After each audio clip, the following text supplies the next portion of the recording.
നമസ്കാരം.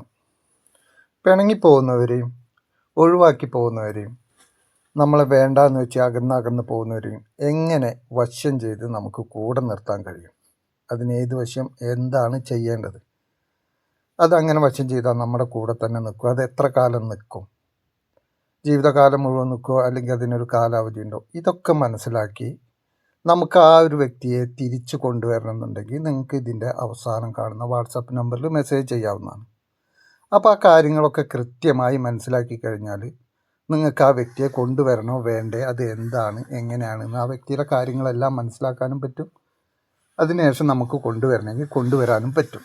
ആ വ്യക്തിക്ക് നമ്മളോട് തന്നെയാണോ ആത്മാർത്ഥ സ്നേഹം, അതോ മറ്റു പലരോടും ഉണ്ടോ, അതോ കാണിക്കുന്ന സ്നേഹം ആത്മാർത്ഥമാണോ, സത്യസന്ധമാണോ എന്നൊക്കെ അതിലൂടെ നമുക്ക് മനസ്സിലാക്കാൻ പറ്റും. അങ്ങനെ അത് മനസ്സിലാക്കി കഴിഞ്ഞാൽ ആ വ്യക്തിയെ നമുക്ക് വീണ്ടും വേണം, അത് കൂടെ ഉണ്ടെങ്കിലേ നമുക്ക് മുന്നോട്ട് പോകാൻ പറ്റൂ എന്ന് തോന്നുന്നുണ്ടെങ്കിൽ തീർച്ചയായിട്ടും നമുക്ക് കൊണ്ടുവരാം.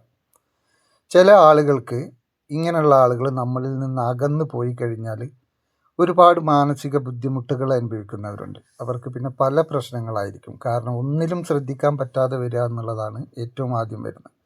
പിന്നെ അതേക്കുറിച്ചുള്ള ഓവറായിട്ടുള്ള ചിന്തകൾ, ഏത് നിമിഷം നോക്കിയാലും അതിനെക്കുറിച്ച് മാത്രം ചിന്തിച്ച് വിഷമിച്ചിരിക്കുന്ന ഒരവസ്ഥ. അങ്ങനെ നമ്മൾ സ്ഥിരമായിട്ട് വിഷമിച്ചിരിക്കുമ്പോൾ നമ്മുടെ മറ്റെല്ലാ കാര്യങ്ങളും തന്നെ വളരെ മോശം രീതിയിലേക്ക് മാറും. അത് ആരോഗ്യമായാലും ജോലിയിലായാലും മറ്റെന്ത് കാര്യത്തിലായാലും നമുക്ക് ശ്രദ്ധിക്കാൻ പറ്റാത്ത ഒരവസ്ഥയിലേക്ക് പോകും.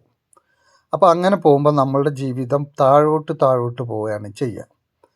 അങ്ങനെയുള്ള വ്യക്തികൾക്ക് തീർച്ചയായിട്ടും ഈ നമ്മളിൽ നിന്ന് ആരാണോ പിണങ്ങിപ്പോയത്, അല്ലെങ്കിൽ വേണ്ട എന്ന് വെച്ച് ഒഴിവാക്കി പതുക്കെ അകന്നു പോകുന്നത്, അവരെ നമുക്ക് കൂടെ നിർത്തിയാൽ മാത്രമേ ജീവിതം നല്ല രീതിയിൽ മുന്നോട്ട് പോവുകയുള്ളൂ സന്തോഷമായിട്ട് എന്നുള്ളൊരവസ്ഥ വരുന്നവരുണ്ടെങ്കിൽ തീർച്ചയായിട്ടും നിങ്ങൾക്ക് ഈ കാണുന്ന നമ്പറിൽ മെസ്സേജ് ചെയ്യാം. അപ്പോൾ അതിൻ്റെ കാര്യങ്ങൾ എന്താണെന്ന് വ്യക്തമായി മനസ്സിലാക്കി നിങ്ങൾക്ക് ആ കാര്യം ചെയ്ത് ആളെ തിരിച്ചു കൊണ്ടുവരാനും പറ്റും.